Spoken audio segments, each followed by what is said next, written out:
नमस्कार फ्रेंड्स।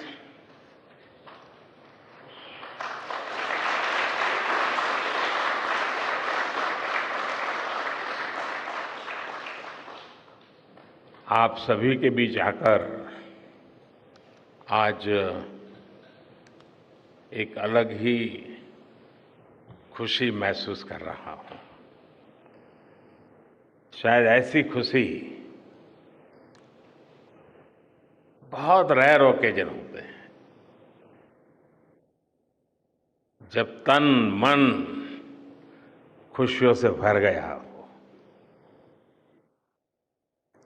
और व्यक्ति के जीवन में कई बार ऐसी घटनाएं घटती हैं कि वो बेसब्री हावी हो जाती है। इस बार मेरे साथ भी ऐसा ही हुआ है। इतनी बेसब्री,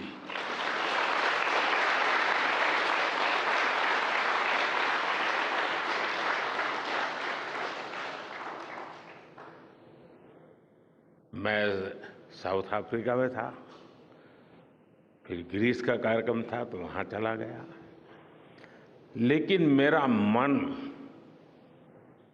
पूरी तरह आपके साथ ही लगा हुआ था।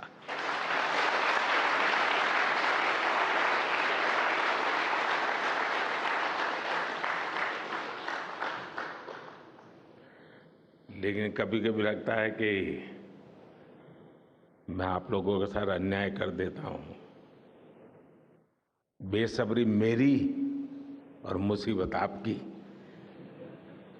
इतनी सवेरे सवेरे आप सभी को और इतना और टाइम, लेकिन बस मन कर रहा था जाऊं आपको नमन करूं। आपको दिक्कत हुई होगी, लेकिन मैं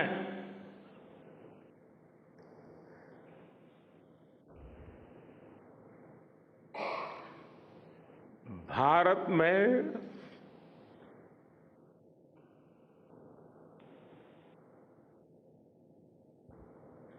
आते ही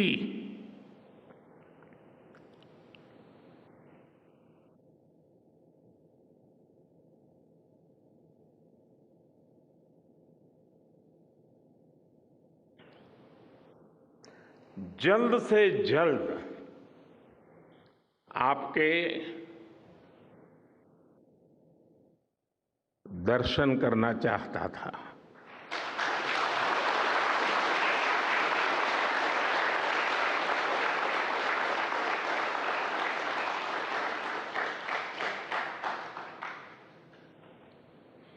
आप सबको सैल्यूट करना चाहता था।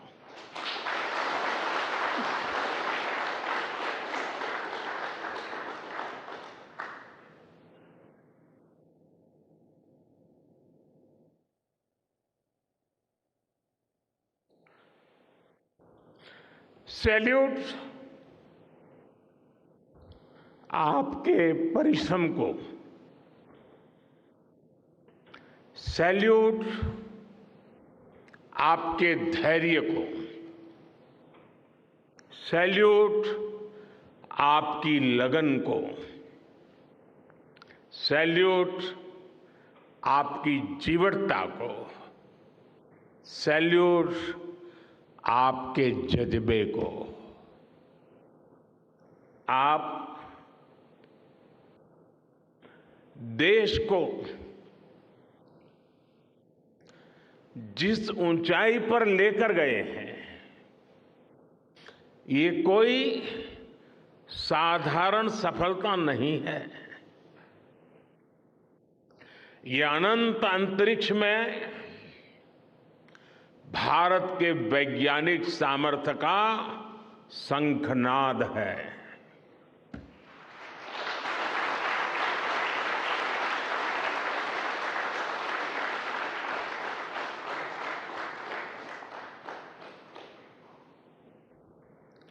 India India is on the moon.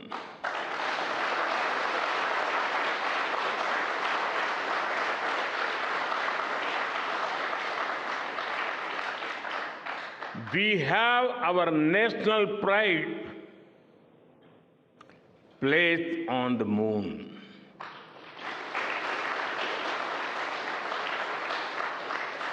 हम वहां पहुंचे जहां कोई नहीं पहुंचा था। हमने वो किया जो पहले कभी किसी ने नहीं किया था। ये आज का भारत है, निर्भीक भारत, जुझारू भारत।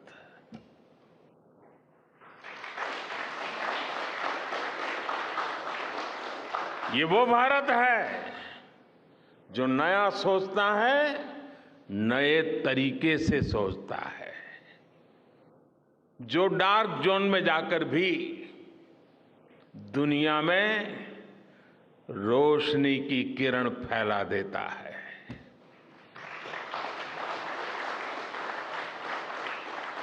21वीं सदी में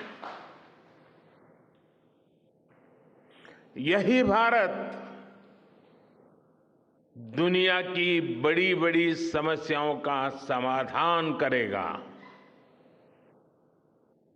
मेरी आंखों के सामने 23 अगस्त का वो दिन, वो एक एक सेकंड बार बार घूम रहा है। जब टचडाउन कंफर्म हुआ तो जिस तरह यहां इसरो सेंटर में पूरे देश में लोग उछल पड़े, वो दृश्य कौन भूल सकता है। कुछ स्मृतियां अमर हो जाती है। वो पल अमर हो गया। वो पल इस सदी के सबसे प्रेरणादायी क्षणों में से एक है। हर भारतीय को लग रहा था कि विजय उसकी अपनी है।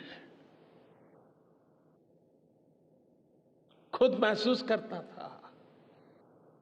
हर भारतीय को लग रहा था कि जैसे वो खुद एक बड़े एग्जाम में पास हो गया है। आज भी बधाइयां दी जा रही है, संदेश दिए जा रहे हैं, और ये सब मुमकिन बनाया है आप सबने, आपने।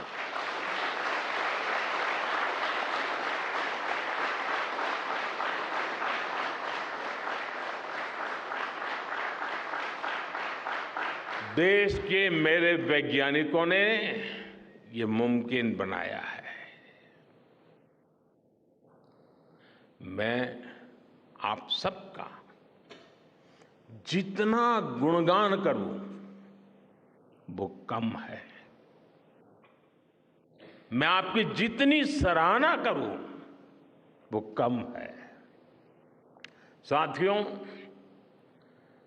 मैंने वो फोटो देखी जिसमें हमारे मून लैंडर ने अंगद की तरह चंद्रमा पर मजबूती से अपना पैर जमाया हुआ है।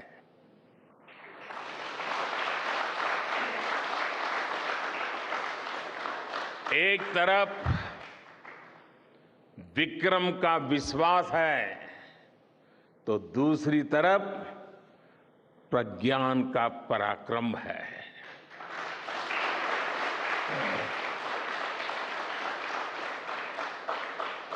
हमारा प्रज्ञान लगातार चंद्रमा पर अपने पद चिन्ह छोड़ रहा है। अलग अलग कैमरों से ली गई जो तस्वीरें अभी रिलीज हुई और मुझे देखने का सौभाग्य मिला, वो अद्भुत है। मानव सभ्यता में पहली बार धरती के लाखों साल के इतिहास में पहली बार उस स्थान की तस्वीर मानव अपनी आंखों से देख रहा है। और ये तस्वीर दुनिया को दिखाने का काम भारत ने किया है।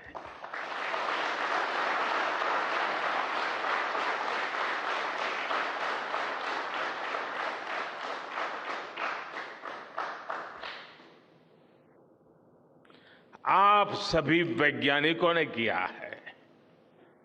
आज पूरी दुनिया भारत की साइंटिफिक स्पिरिट का, हमारी टेक्नोलॉजी का और हमारे साइंटिफिक टेम्परामेंट का लोहा मान चुकी है।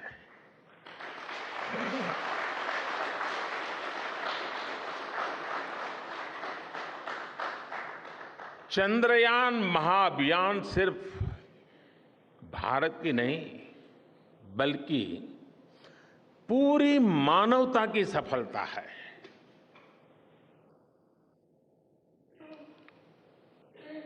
हमारा मिशन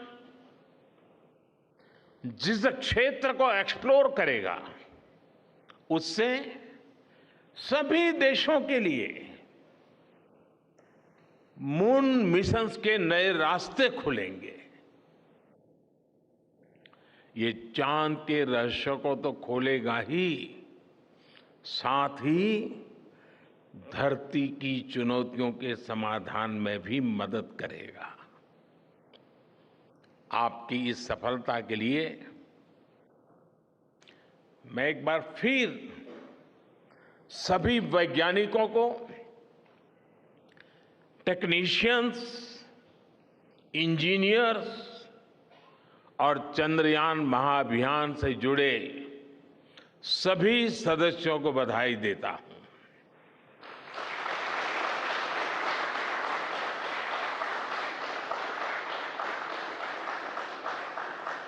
मेरे परिवारजनों, आप जानते हैं कि स्पेस मिशंस के टच डाउन पॉइंट को एक नाम दिए जाने की वैज्ञानिक परंपरा है। चंद्रमा के जिस हिस्से पर हमारा चंद्रयान उतरा है, भारत ने उस स्थान के भी नामकरण का फैसला लिया है।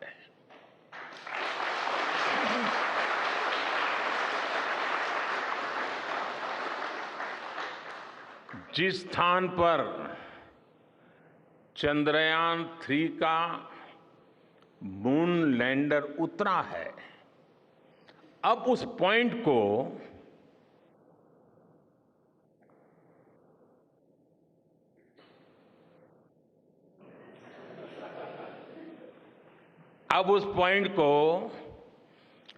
शिव शक्ति के नाम से जाना जाएगा।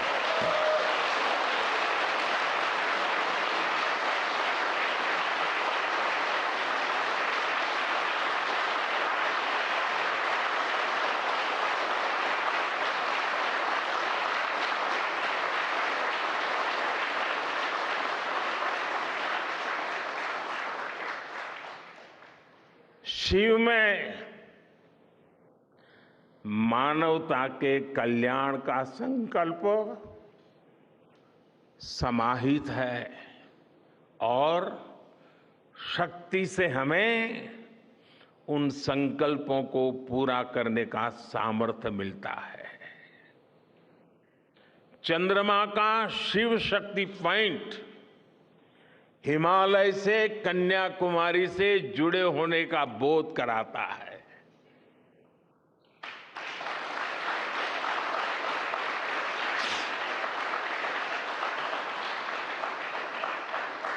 हमारे ऋषियों ने कहा है, येन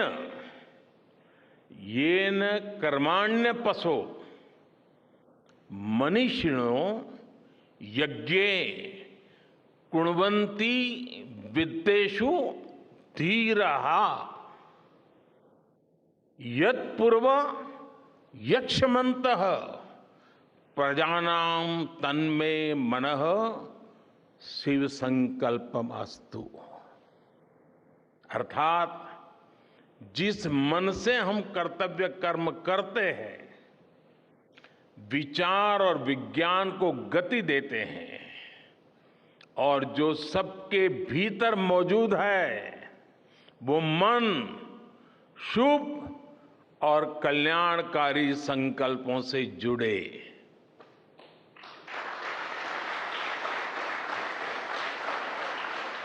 मन के इन शुभ संकल्पों को पूरा करने के लिए शक्ति का आशीर्वाद अनिवार्य है, और ये शक्ति हमारी नारी शक्ति है।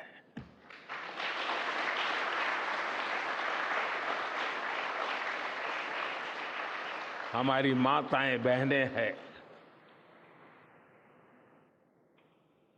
हमारे यहां कहा गया है, सृष्टि स्थिति विनाशानाम शक्ति भूते सनातनी। अर्थात निर्माण से प्रलय तक पूरी सृष्टि का आधार नारी शक्ति ही है।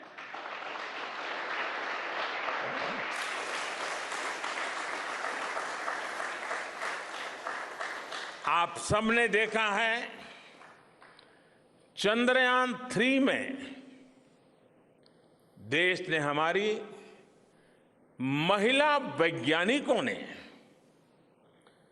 देश की नारी शक्ति ने कितनी बड़ी भूमिका निभाई है।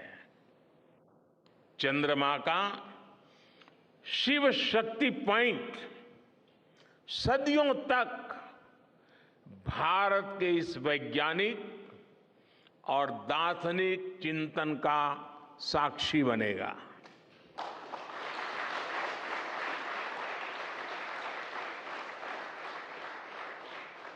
ये शिव शक्ति पॉइंट आने वाली पीढ़ियों को प्रेरणा देगा कि हमें विज्ञान का उपयोग मानवता के कल्याण के लिए ही करना है। मानवता का कल्याण, यही हमारा सुप्रीम कमिटमेंट है। साथियों, एक और नामकरण काफी समय से लंबित है। 4 साल पहले जब चंद्रयान 2 चंद्रमा के पास तक पहुंचा था, जहां उसके पदचिन्ह पड़े थे, तब ये प्रस्ताव था कि उस स्थान का नाम तय किया जाए।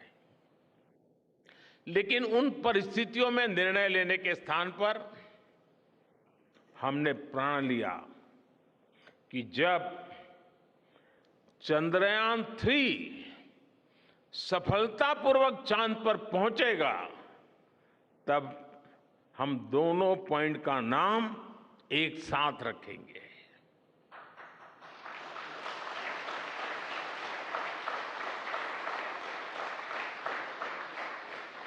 और आज मुझे लगता है कि जब हर घर तिरंगा है, जब हर मन तिरंगा है और चांद पर भी तिरंगा है, तो तिरंगा के सिवाय चंद्रयान 2 से जुड़े उस स्थान को और क्या नाम दिया जा सकता है।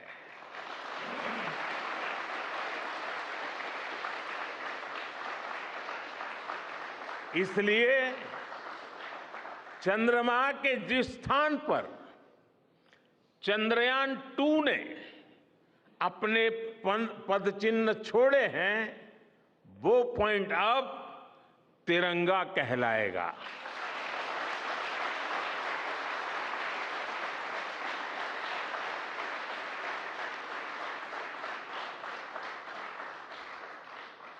ये तिरंगा पॉइंट भारत के हर प्रयास की प्रेरणा बनेगा।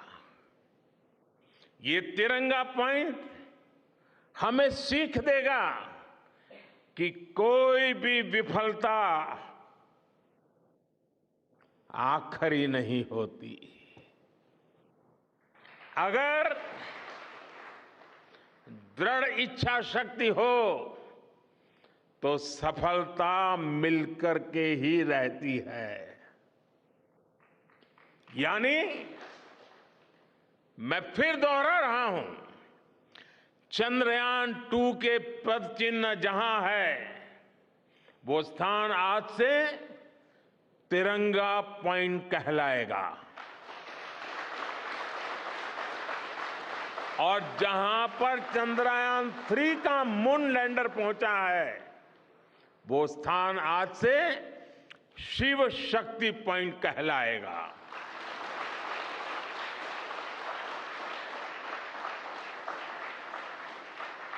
साथियों,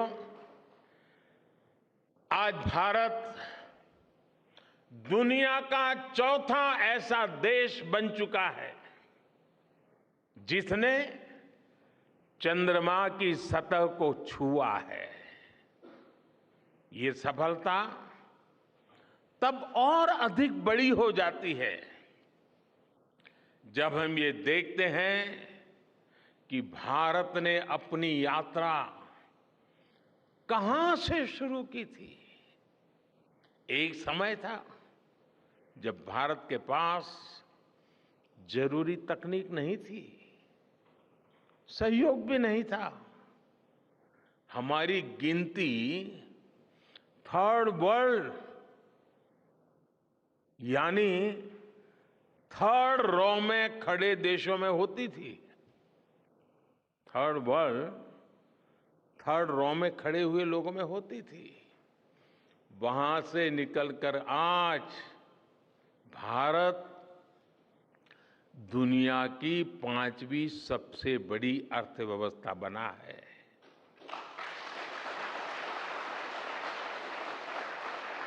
आज ट्रेड से लेकर टेक्नोलॉजी तक भारत की गिनती पहली पंक्ति यानी फर्स्ट रॉ में खड़े देशों में हो रही है। यानी थर्ड रॉ से फर्स्ट रॉ तक इस यात्रा में इसरो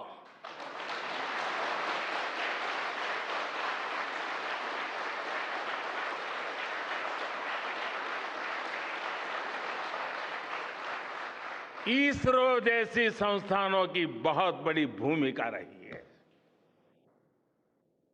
आपने आज मेक इन इंडिया को चांद तक पहुंचा दिया है।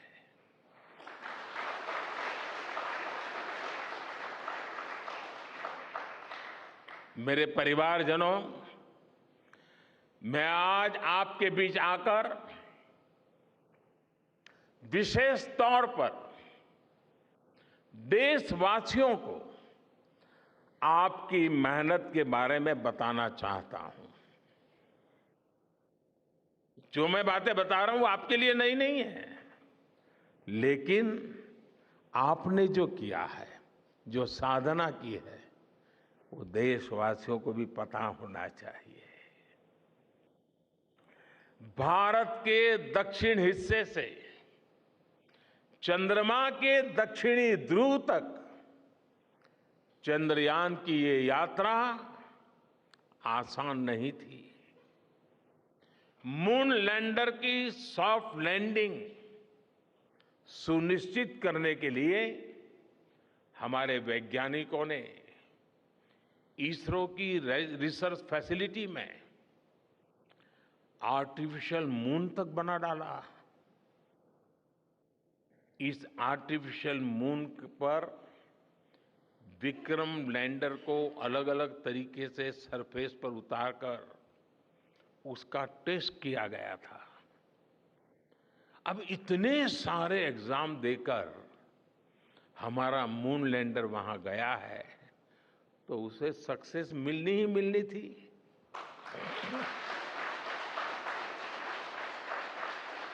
साथियों, आज जब मैं देखता हूं कि भारत की युवा पीढ़ी साइंस को लेकर, स्पेस को लेकर, इनोवेशन को लेकर इतनी एनर्जी से भरी हुई है, तो उसके पीछे हमारे ऐसे ही स्पेस मिशंस की सफलता है। मंगलयान की सफलता ने, चंद्रयान की सफलता ने, गगनयान की तैयारी ने देश की युवा पीढ़ी को एक नया मिजाज दे दिया है। आज भारत के छोटे छोटे बच्चों की जुबान पर चंद्रयान का नाम है। आज भारत का हर बच्चा आप वैज्ञानिकों में अपना भविष्य देख रहा है। इसलिए आपकी उपलब्धि सिर्फ ये नहीं है कि आपने चांद पर तिरंगा लहराया, लेकिन आपने एक और बड़ी उपलब्धि हासिल की है, और वो उपलब्धि है भारत की पूरी पीढ़ी को जागृत करने की, उसे नई ऊर्जा देने की।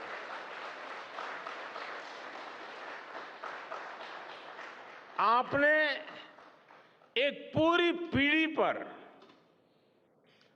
अपनी इस सफलता की गहरी छाप छोड़ी है।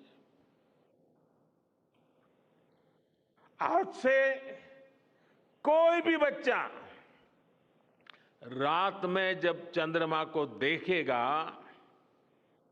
तो उसको विश्वास होगा कि जिस हौसले से मेरा देश चांद पर पहुंचा है, वही हौसला, वही जज्बा उस बच्चे के भीतर भी है, उस युवा के भीतर भी है। आज आपने भारत के बच्चों में आकांक्षाओं के जो बीज बोए हैं, कल वो वट वृक्ष बनेंगे और विकसित भारत की नींव बनेंगे।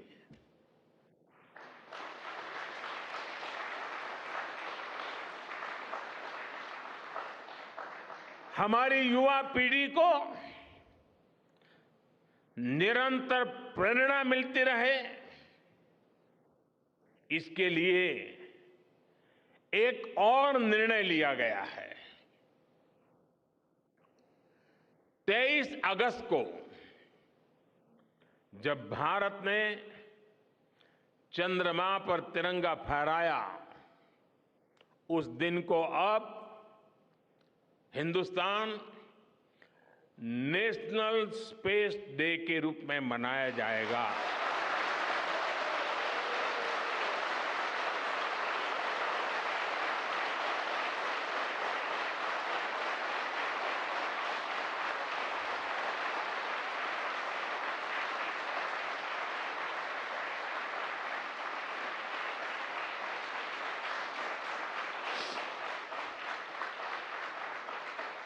जब हर वर्ष national space day science, technology और इनोवेशन की स्पिरिट को सेलिब्रेट करेगा, हमें हमेशा हमेशा के लिए प्रेरित करता रहेगा।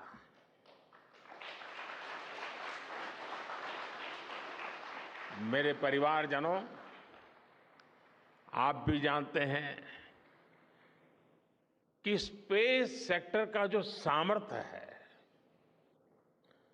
वो सैटेलाइट लॉन्च करने या अंतरिक्ष की खोज से कहीं ज्यादा बड़ा है।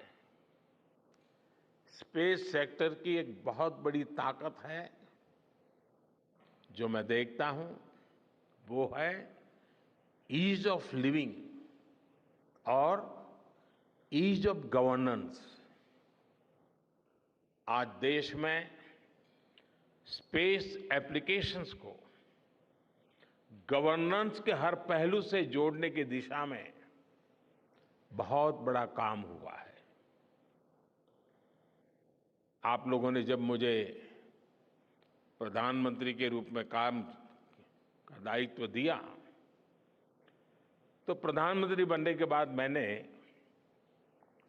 भारत सरकार के जॉइंट सेक्रेटरी लेवल के ऑफिसर्स की स्पेस साइंटिस्ट के साथ एक वर्कशॉप करवाई थी और इसका मकसद ये था कि गवर्नेंस में, शासन व्यवस्था में ट्रांसपेरेंसी लाने में स्पेस सेक्टर की ताकत का ज्यादा से ज्यादा इस्तेमाल कैसे करें। तब किरण जी शायद हम लोगों के साथ काम करते थे।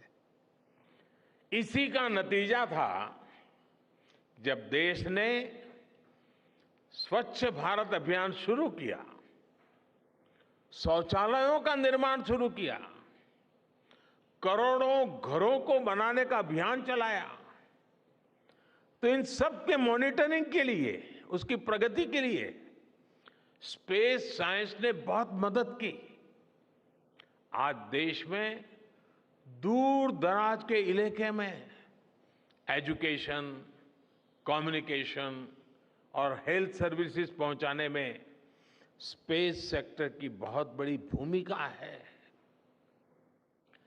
इन दिनों आजादी के अमृत महोत्सव के निमित्त जो जिले जिले में अमृत सरोवर बन रहे हैं, उसका भी टैगिंग, उसकी भी मॉनिटरिंग स्पेस के द्वारा ही हो रही है। बिना स्पेस टेक्नोलॉजी के हम टेलीमेडिसिन और टेली एजुकेशन की कल्पना तक नहीं कर सकते। स्पेस साइंस ने देश के रिसोर्सेज के ऑप्टिमम यूटिलाइजेशन में भी बहुत मदद की है। हमारे देश के एग्रीकल्चर सेक्टर को ताकत देने में, मौसम का अनुमान लगाने में स्पेस सेक्टर जो मदद करता है वो देश का हर किसान जानता है। आज वो देख लेता है अपने मोबाइल पर अगले सप्ताह मौसम का क्या हाल है। देश के करोड़ों मछुआरों को आज नाविक सिस्टम से जो सटीक जानकारी मिल रही है वो भी आप ही की देन है। आज जब देश में बाढ़ आती है, कोई प्राकृतिक आपदा आती है, भूकंप आता है, तो हालात की गंभीरता का पता लगाने में आप सबसे पहले आगे आते हैं। जब साइक्लोन आता है तो हमारी सैटेलाइट्स उसका सारा रूट बताती हैं, सारी टाइमिंग बताती हैं और लोगों की जान भी बचती है, संपत्ति भी बचती है। और सिर्फ साइक्लोन के कारण जो संपत्ति बचती है ना, उसका अगर जोड़ लगा दे तो आज स्पेस का जो खर्चा है उससे वो ज्यादा हो जाता था।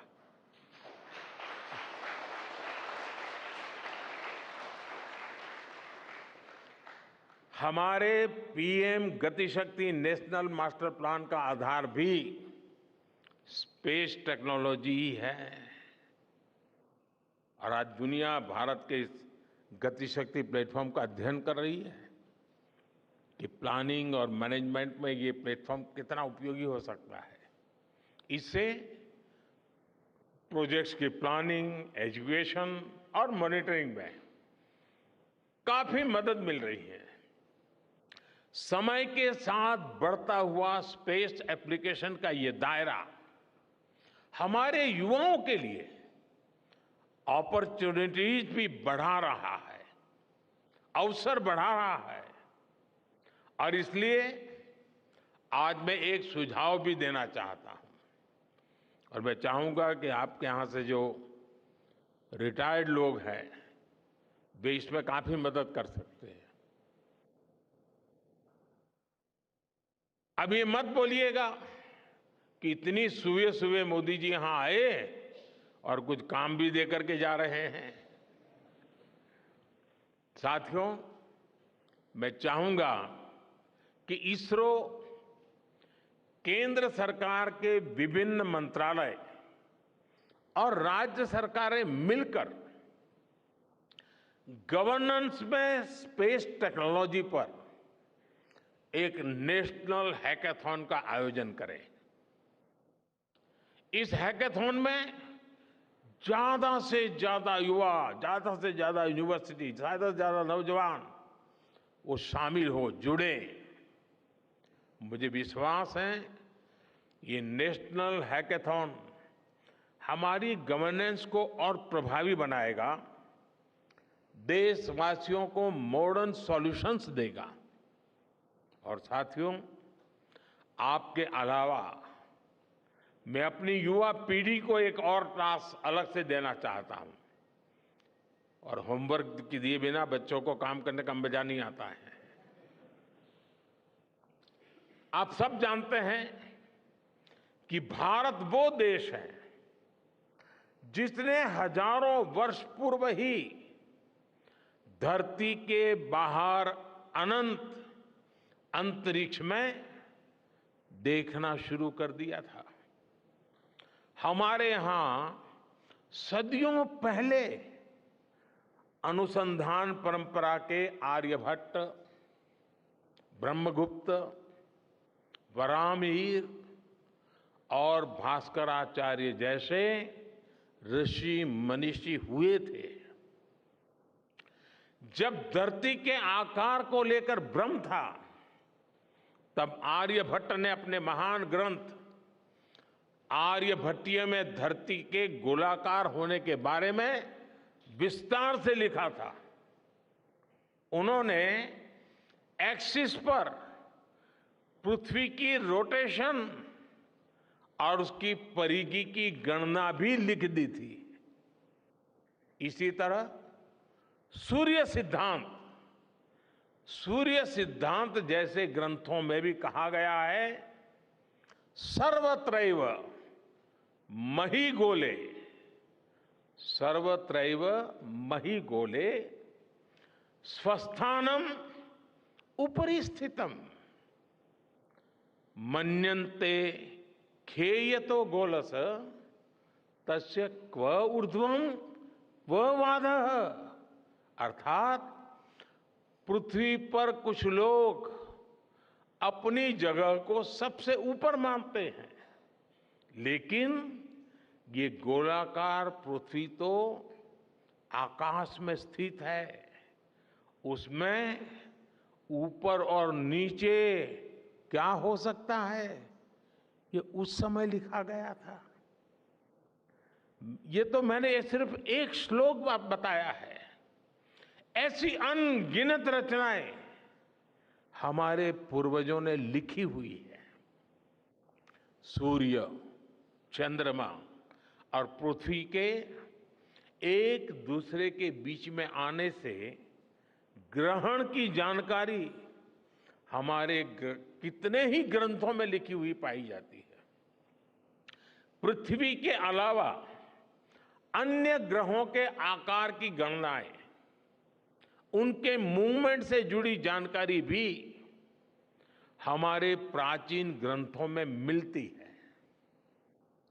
हमने ग्रहों और उपग्रहों की गति को लेकर इतना सूक्ष्म गणनाएं करने की वो काबिलियत हासिल की थी कि हमारे यहां सैकड़ों वर्ष आगे के पंचांग यानी कैलेंडर्स बनाए जाते थे।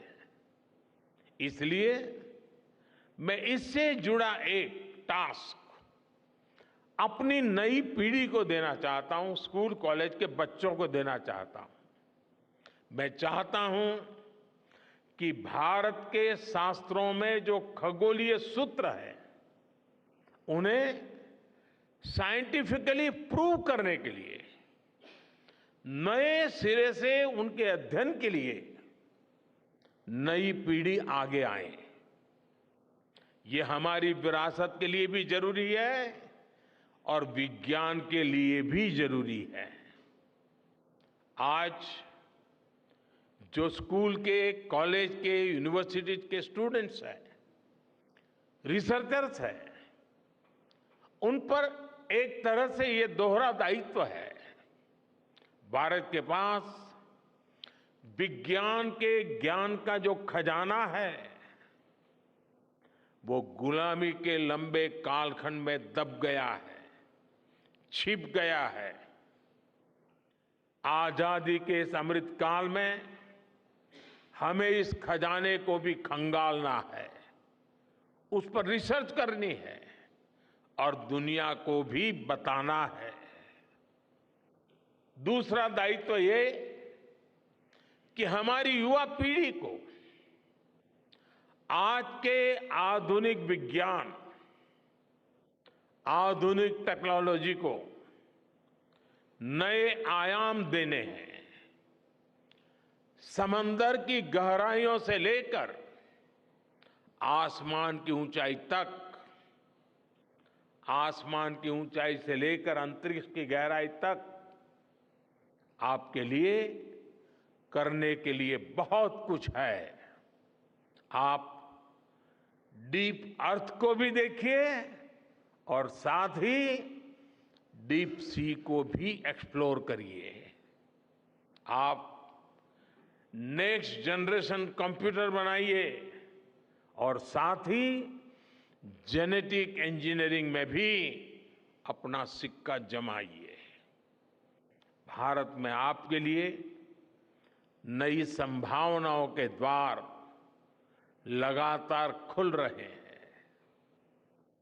21वीं सदी के इस कालखंड में जो देश साइंस और टेक्नोलॉजी में बढ़त बना ले जाएगा, वो देश सबसे आगे बढ़ जाएगा।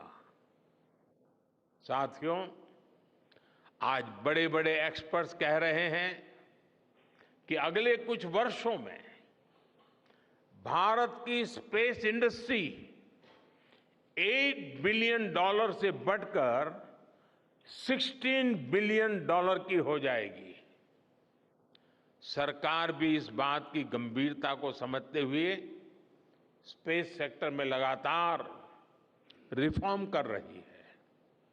हमारे युवा भी कमर कसकर तैयार है। आपको जानकर सुखद आश्चर्य होगा कि पिछले 4 साल में स्पेस सेक्टर में काम करने वाले स्टार्टअप्स की संख्या 4 से बढ़कर करीब करीब 150 हो गई है। हम कल्पना कर सकते हैं कि अनंत आकाश में कितनी अनंत संभावनाएं भारत का इंतजार कर रही हैं। वैसे कुछ दिन बाद 1 सितंबर से माईगॉव हमारे चंद्रयान मिशन को लेकर बहुत बड़ा क्विज कंपटीशन लॉन्च करने वाला है। हमारे देश के स्टूडेंट्स इससे भी शुरुआत कर सकते हैं। मैं देश भर के स्टूडेंट से आग्रह करूंगा कि आप सभी बड़ी संख्या में इससे जुड़े। मेरे परिवारजनों, देश की भावी पीढ़ी को आपका मार्गदर्शन बहुत आवश्यक है। आप जो इतने सारे इंपॉर्टेंट मिशंस पर काम कर रहे हैं, वो आने वाली पीढ़ी ही आगे ले जाने वाली है। आप उन सभी के रोल मॉडल हैं। आपकी रिसर्च और आपकी वर्षों की तपस्या, मेहनत ने साबित किया है कि आप जो ठान लेते हैं वो आप करके दिखाते हैं। देश के लोगों का विश्वास आप पर है। और विश्वास कमाना छोटी बात नहीं होती है दोस्तों। आपने अपनी तपस्या से विश्वास कमाया है।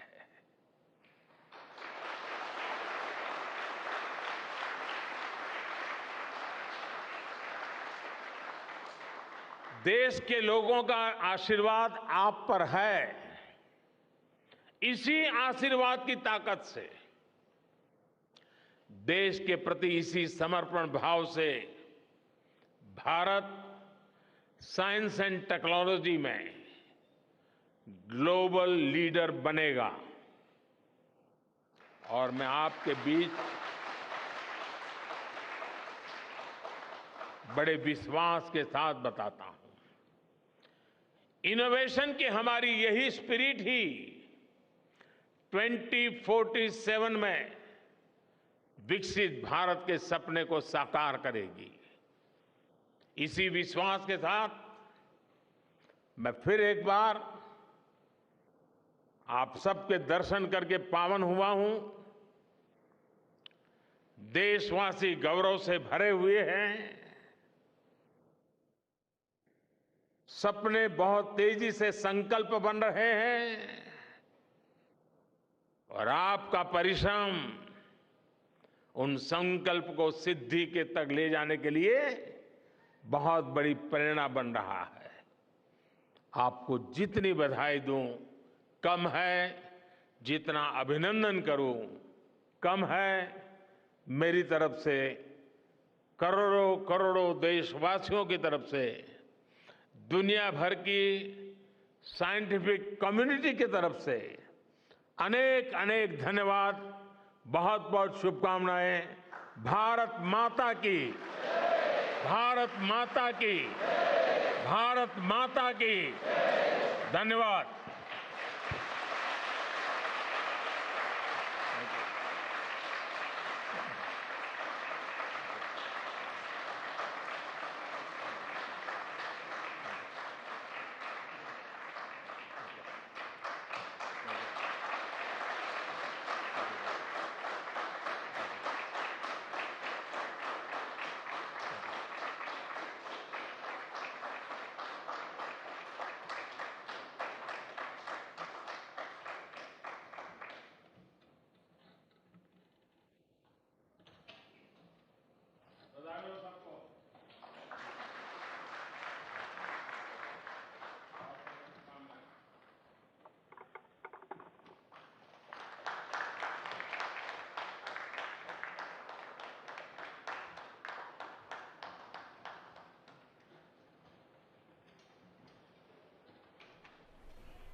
खरी बातमी, परखड सत्य. पाहत रहा राजमुद्रा न्यूज लाईव्ह.